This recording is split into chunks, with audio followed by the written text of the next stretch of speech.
Terima kasih Anda kembali bersama kami pemirsa. Untuk menjaga kesehatan masyarakat Indonesia, Presiden Joko Widodo akan melarang penjualan rokok batangan.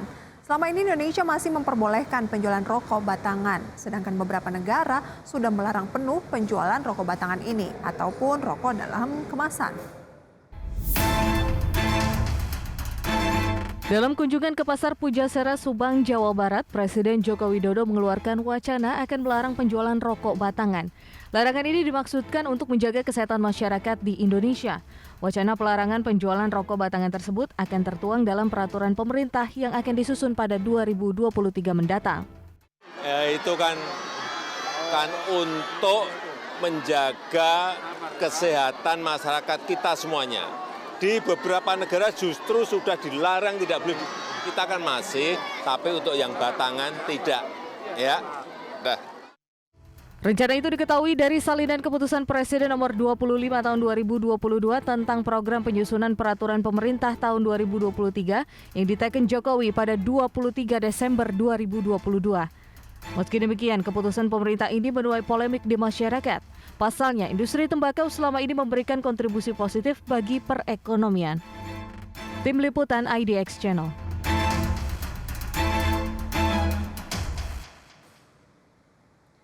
Pemirsa, industri rokok memang seperti buah si malakama. Di satu sisi seringkali dianggap memberikan dampak buruk bagi kesehatan.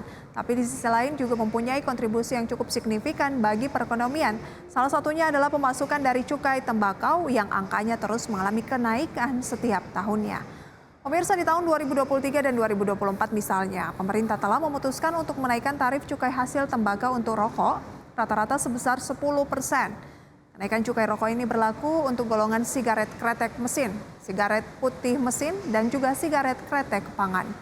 Kenaikan cukai hasil tembakau ini sebenarnya bukanlah hal baru.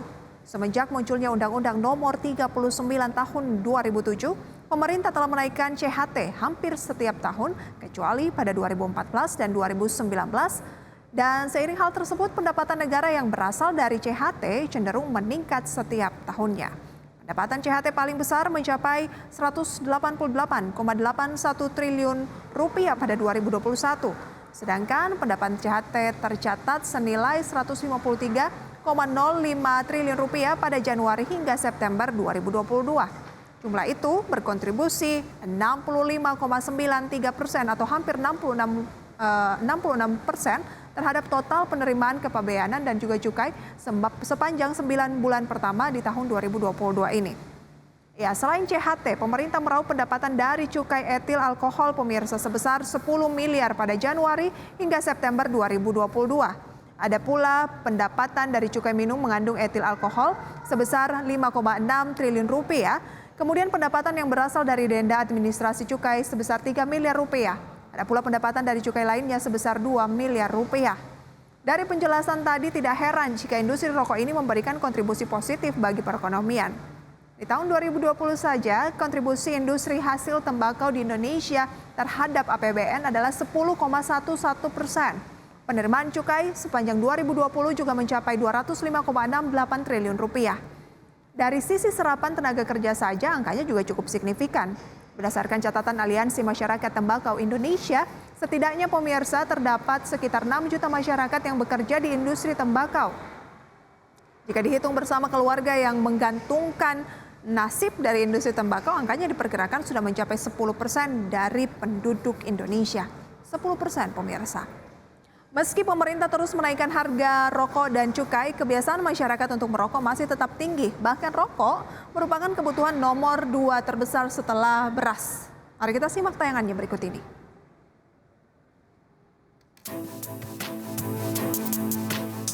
Industri tembakau memang terus menjadi polemik. Di satu sisi dinilai merugikan kesehatan, tetapi di sisi lain industri ini terus memberikan kontribusi positif melalui cukai setiap tahunnya. Bahkan pendapatan pemerintah dari cukai rokok ini angkanya terus mengalami kenaikan setiap tahunnya. Industri tembakau juga merupakan salah satu industri yang masih menyerap banyak tenaga kerja. Dengan adanya pabrik rokok juga turut mengurangi angka pengangguran di Indonesia. Hal inilah yang kemudian seringkali dijadikan alasan ketika pemerintah memutuskan menaikkan cukai rokok. Namun kenyataannya meski cukai dinaikkan masih banyak masyarakat yang tetap merokok meski harganya cenderung mengalami kenaikan. Namun hal inilah yang membuat satu sisi negara mendapatkan keuntungan dari industri rokok. Dan di tahun 2023 dan 2024 mendatang, pemerintah telah menaikkan tarif cukai hasil tembakau rata-rata sebesar 10%. Tim Liputan IDX Channel.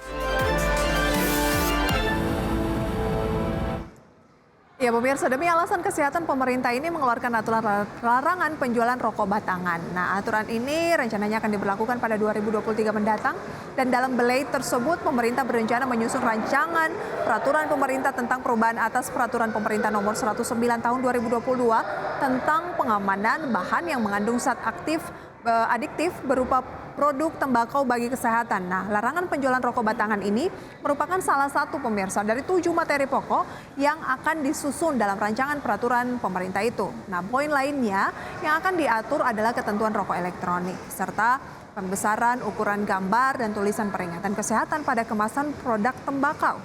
Aturan lain yang akan dicantumkan Presiden Jokowi adalah penegakan dan juga penindakan serta pengaturan kawasan tanpa rokok. Ada pula ketentuan pelarangan serta pengawasan iklan produk tembakau.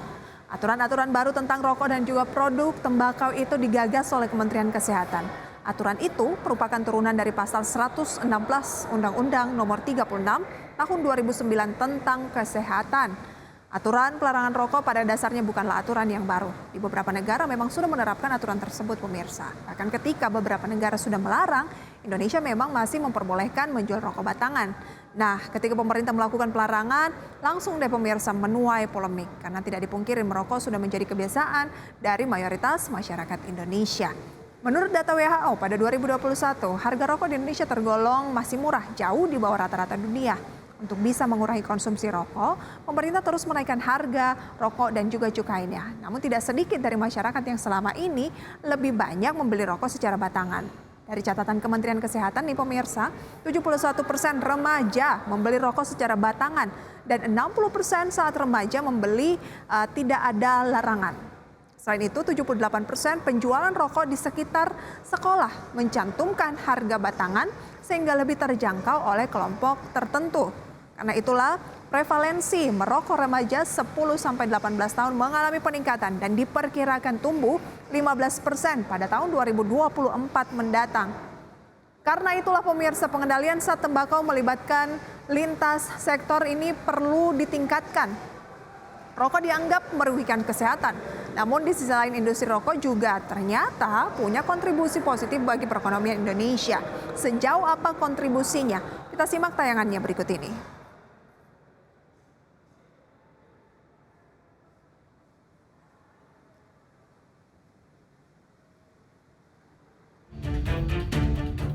Dalam rapat kerja dengan Komisi 11 DPR RI, Menteri Keuangan Sri Mulyani pernah mengatakan rokok menjadi salah satu komponen terbesar dalam pengeluaran rumah tangga.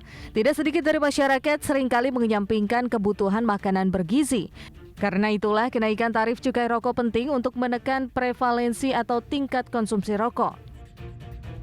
Berdasarkan data Susenas Maret 2022 Badan Pusat Statistik, rokok merupakan komponen pengeluaran rumah tangga tertinggi kedua.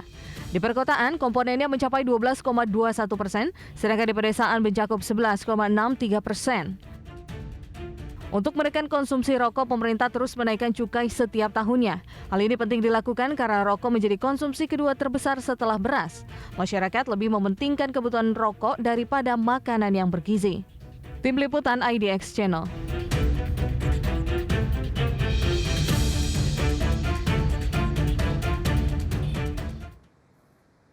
Pemirsa, meski harga rokok di Indonesia memang cenderung naik jika dibandingkan dengan harga rokok di negara-negara lain, Badan Kesehatan Dunia menilai rokok di Indonesia ini pada 2021 harganya tetap masih sangat rendah. Karena itulah banyak masyarakat Indonesia yang mampu membeli rokok. Dan berdasarkan data, tingkat konsumsi masyarakat terhadap rokok ternyata juga masih cukup tinggi.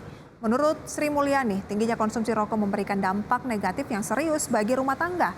Pasalnya semakin banyak konsumsi rokok, maka alokasi untuk belanja lainnya akan berkurang. Seperti yang diungkapkan tadi di awal pemirsa ya, di Indonesia kecenderungan kebutuhan akan rokok itu berada di posisi kedua setelah beras.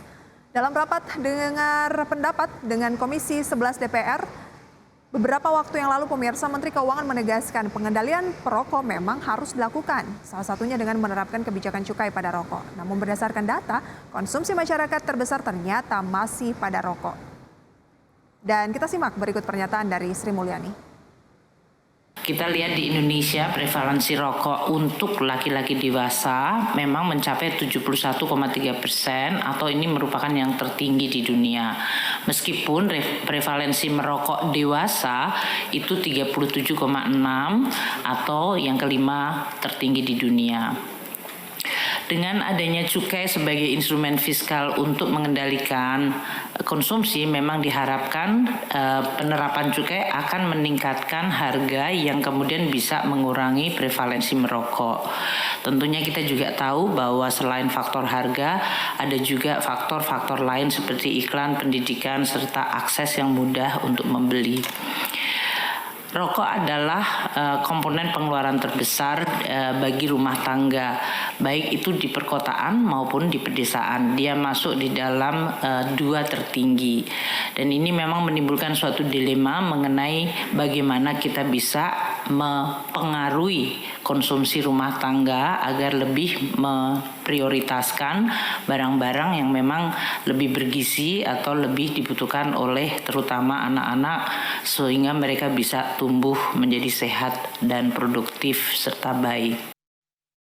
Sebuah dilema pemirsa ya, ketika rokok merupakan penyumbang pajak terbesar, kemudian di dalamnya juga banyak sekali masyarakat Indonesia yang bergantung karena juga menghimpun lapangan kerja yang cukup besar, tapi di sisi lain pengendalian untuk kesehatan ini tetap harus dilakukan oleh pemerintah.